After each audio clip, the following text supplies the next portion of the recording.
2065 metai. Birželio 27 diena. Sveikas, Tomai!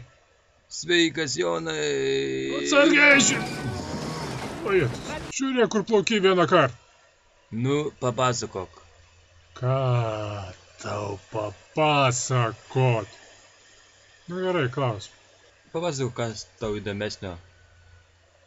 Nu, mano gyvenimo tai buvo tik vienas geras įvykis. Nu, papasakok plačiau apie tą įvykį. Apie tai per radiją kalba. Apie ką kalba? Apie Lietuvos jaunimo dienas Alytuje. Ar tu irgi ten buvai? Buvau. O kaip ten tu nuplaukėjai? Žinok, ne tik plaukiau. Kelionė prasidėjo laivu, skrodžiančių bangas.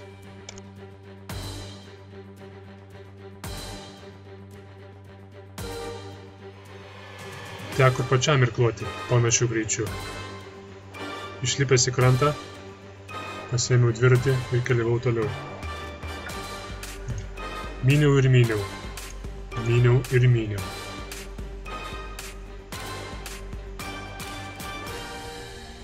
Bet kelionę turėjau tęsti. Kelionėje buvo sunki ir varginanti. Dažnai į mane sekindavo. Todėl būtina sustoti ir pailsėti, atgauti jėgas, kad galėčiau keliauti toliau.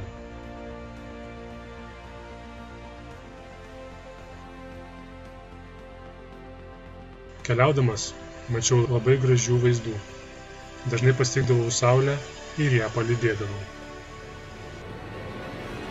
O jei kelias būdavo neperinamas, tekdavo griebtis kraštutinumų.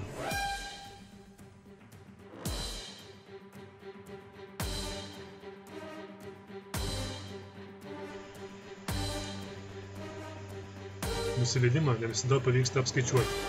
Kartais tiesiog atsidurini vietoje ir nelaiku. Bet man sekasi.